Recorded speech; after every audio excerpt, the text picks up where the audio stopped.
السلام عليكم ورحمة الله تعالى وبركاته. مرحبا بكم في قناة كويزين ندى. نتمنى انكم تكونوا في احسن الاحوال ان شاء الله.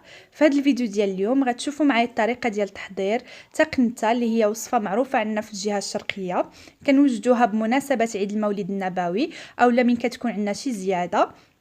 اذا بهذه المناسبه ديال عيد المولد النبوي كنتمنى لكم عواشر مبروكه، دخول عليكم بالصحه والسلامه ان شاء الله.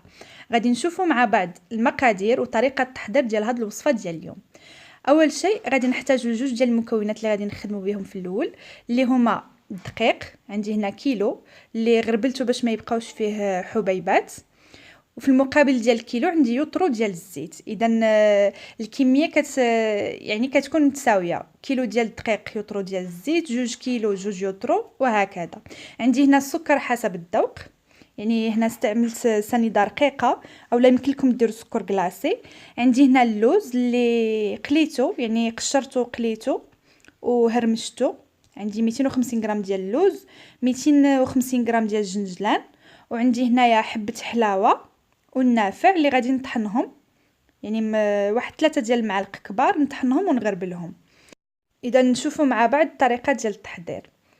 اول شيء غادي نخوي الزيت في واحد الطنجره اللي كبيره، يعني انا استعملت طنجره كبيره باش تعاونني، يعني من نبغي نحرك ما تكونش عندي صعوبه. غادي نديرها فوق النار حتى تسخن مزيان. غادي نرمي فيها واحد شويه ديال الدقيق كما كتشوفوا راها سخنت. اذا هنا غادي نزيد فوقها كيلو ديال الدقيق اللي مغربل كما كتشوفوا راه يعني الزيت غلات. غادي نجيب واحد المعلقه ديال الخشب ونبدي نحرك بها، يعني بهذه الطريقه هذه. وكونوا حذرين، يعني الزيت راه سخونه. كل ما استخدمتوا يعني واحد الطنجره اللي كبيره غادي تعاونكم، يعني تسهل عليكم المأموريه، لان هاد الوصفه كتبغي تحرك بزاف، ما خاصناش نغفلوا عليها كما كتشوفوا هنايا. يعني الا غفلنا عليها غادي تحرق لنا. ضروري كل 5 دقائق نجيو نحركوها، والنار بطبيعه الحال راها مهيله. غادي تشوفوا معايا في الفيديو ان اللون ديالها كيبدا يعني يتغير بالتدريج.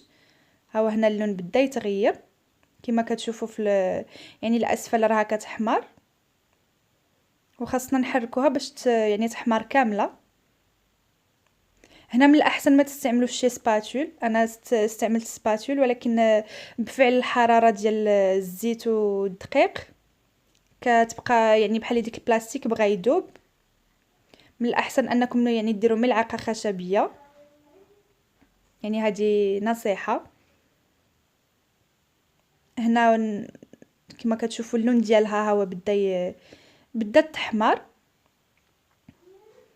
ما نساوش عليها. مهم هذه العمليه كتاخذ منا من 45 دقيقه حتى لساعه. ها هو اللون اللي خاصنا نحصلوا عليه. ما خاصهاش تحمر بزاف لانها كتبقى سخونه، تولي عليها ديك السخانه غادي يعني داك الدقيق يتحرق لنا.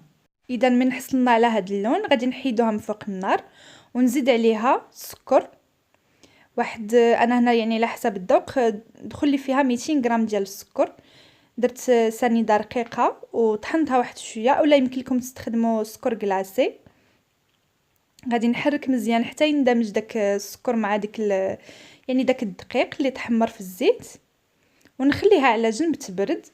يعني خاصها تبرد تماما، ما يبقاش فيها يعني ريحه السخونيه. غادي نخليها على جنب ونتلاقاو باش نشوفوا يعني التتمه ديال الطريقه.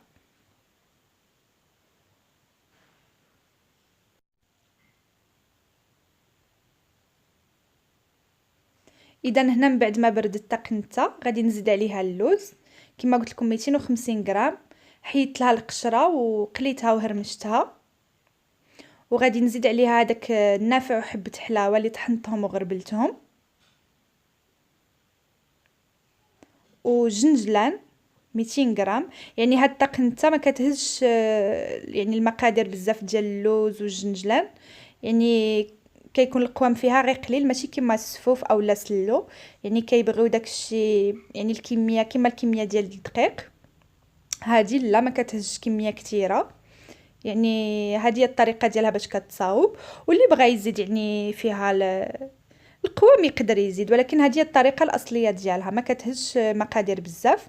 غادي نحرك هاد العناصر مع بعضياتها حتى ينسجموا مزيان، ونتلاقاو نشوفوا الشكل النهائي ديالها.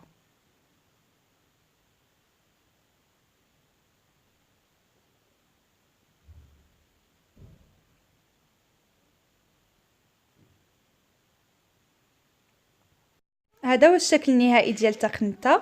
زينتها من الفوق بحبيبات ديال اللوز، كنرافقوها مع التمر، اولا يمكننا ناكلوها يعني بالمعلقه. كما كتشوفوا القوام ديالها ما كتجيش يعني ناشفه، كتجي جاريه كما كتشوفوا معلكه.